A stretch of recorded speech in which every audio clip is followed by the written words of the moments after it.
Hey, guys. So today we're going to be talking all about the concept of force versus flow in your business. Now, this is such an important concept, and it's something that we've been talking about a lot lately in a lot of my different communities, because I think it's something that is really probably one of the most important topics when it comes to particularly women running a business. You see, most businesses are run on the old school way of doing business, right? The real patriarchal perspective on business. This is things like hustle. You got to sacrifice 2 years of your life to be successful. And then finally you can enjoy it. And finally you can relax. And finally you can have fun. Well, that sounds like a whole big bag of drag-a-rooney to me. I don't know about you guys, but that sounds like a drag-a-rooney, and I don't want to do it, and I don't want to go there. And this often comes up for a lot of people when I ask them the question, what comes up for you when you think about the word business? When you just think about the word business. You would close your eyes for just a moment and see what it comes up for you in terms of an image in your head, in terms of a memory from your past, in terms of just thoughts that you have about it, in terms of how it feels in your body. For most people, particularly women, what happens is it brings up tension in their body. It brings up a sense of contraction. It brings up a sense of, ugh, right? I know I used to feel that way about the word business.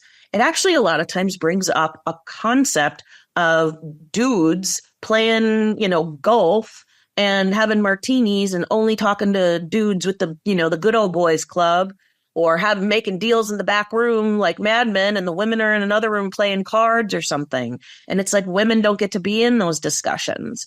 And so it comes from this patriarchal point of view. I know for me, it also brings up the image of fraternity boys, of frat boys, and when I went to university and college, and the frat boys were all business majors, and they just weren't my deal. And so I just associated a lot of negative things with the concept of business, and a lot of my clients do as well.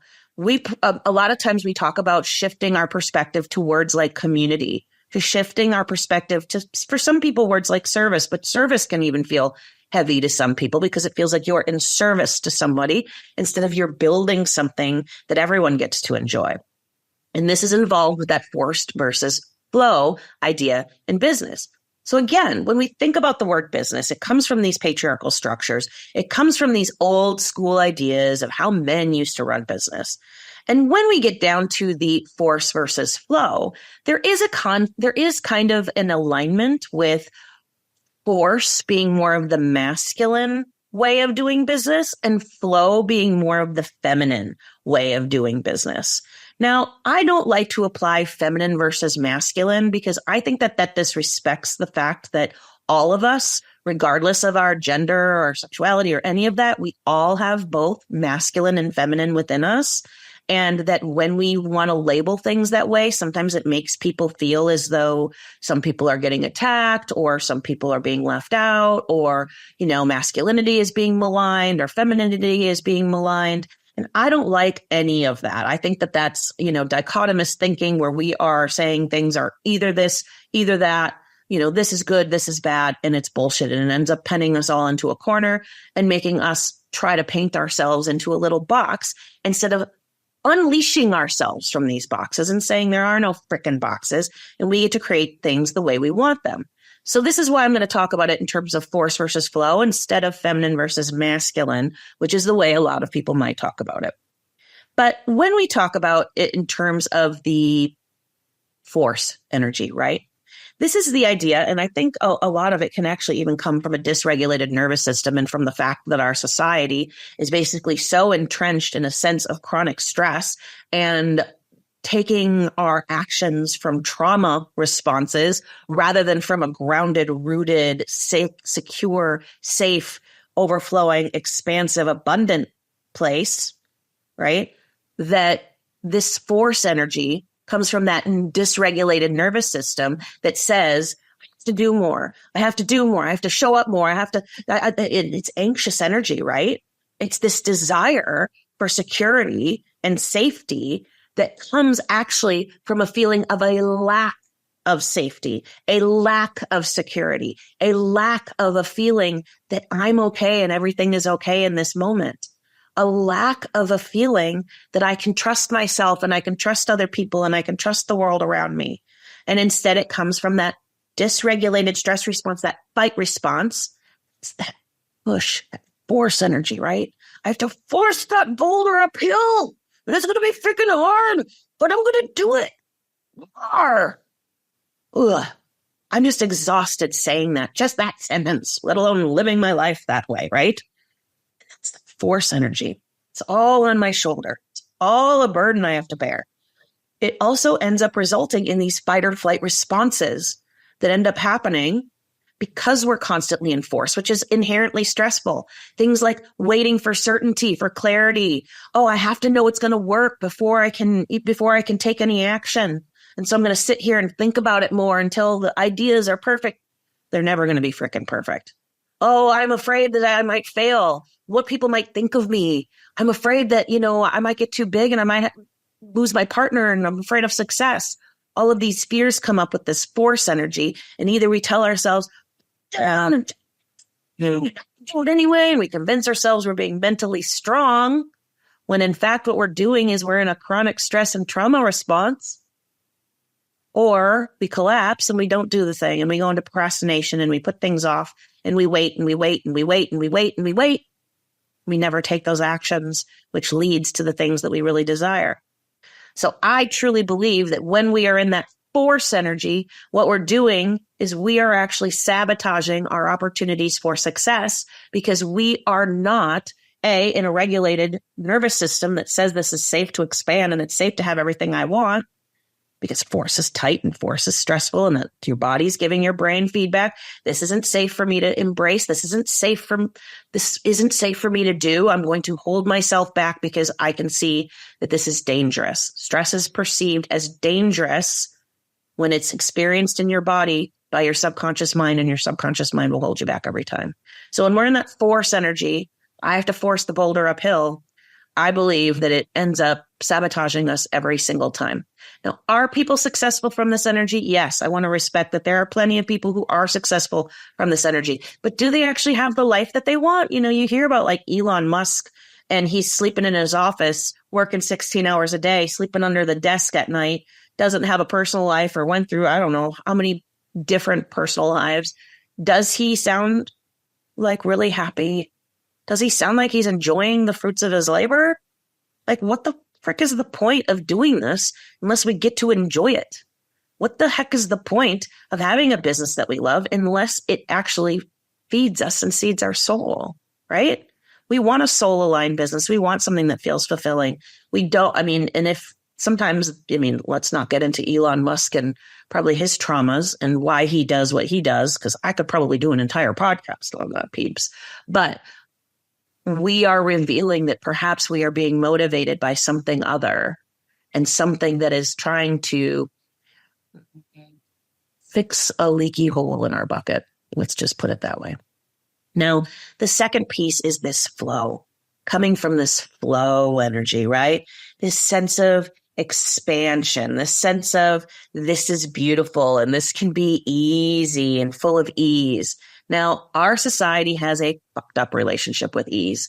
Our society has a fucked up relationship with the concept that something can be easy. In fact, we tend to attach easy money with sleazy money, easy money with con artists, easy money with something's wrong, they're doing something wrong, they're doing something illegal, when that's not necessarily the case at all. Another thing that can come up for us around this concept of flow isn't flow flighty? Isn't that just flighty?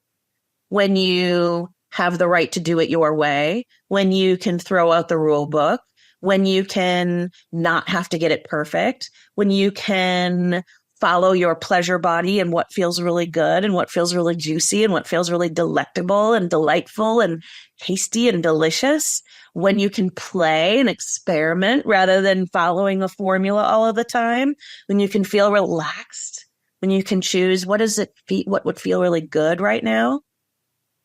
Well, isn't that flighty? When you can change your mind, when you can shift and play with new ideas, isn't that flighty? Isn't that not being decisive? Well, decisiveness is about making a choice now. It's not about cementing carving into the cement wall behind you, this is the choice I'm going to make forever. This is the choice that is, like tattooed on my body. I choose to send out an email at 4 p.m. every day. Like that's not decisiveness is making the decision to do it to begin with. Decisiveness can also mean changing your mind.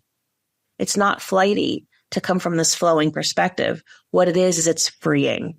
What it is it allows you to truly embody the empowered CEO mindset that says, I'm the expert and I get to choose what is right for me, what is right for the health of my business, what is right for my clients, what is right for my customers, what is right for society. I am empowered to choose those things. And I don't have to follow a rule book and I don't have to follow the things that somebody says I should be doing if it doesn't sit right with me and my soul, if it doesn't sit right with who I truly am. The way I like to explain this is what I call the wine swish test. The wine swish test is like, when you go out to a wine tasting, you taste the wine, you swish it down to your mouth and you spit it out, right? The way I like to talk about this in terms of what's right for us, in terms of this flowing path, is take each and everything in your life and your business and your money and all of these things and what people are suggesting, what every guru on Facebook is saying to do, what every funnel builder and Facebook ads is telling you to build and whatever strategy is telling you, gotta do this. And then you feel all stressed out about it. Take it in, taste it, swish it around your mouth and spit it out if it's not for you. That's that flowing mindset that says, I get to do it my way. I get to do it in a way that fits me, that suits me, that really lights me up so that I am no longer feeling as though I'm forced into a box in order to run a business, which makes the concept of business feel really stressful, feel really heavy, feeling really burdensome, which guess what means? We're not going to start our business or want to succeed at our business on a subconscious level because it won't feel safe. And so this is why we need to really empower ourselves to follow that flowing energy and not feel as though we have to go into that forcing energy in order to be successful in our business. Because I guarantee when you shift your perspective and when you come from the flow, it feels so much better. And when it feels better in the building, it feels better in the having, and you already are halfway there to manifesting what you want in your business, in your life, in every which way or every which way but loose. It's an 80s movie or something, isn't it?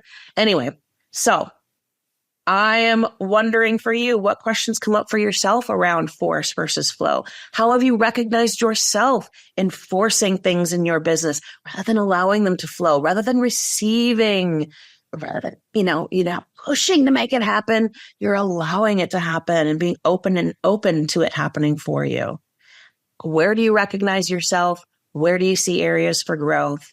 Go there. Find those areas and allow it to feel good and allow it to feel easy. All right. Until next time.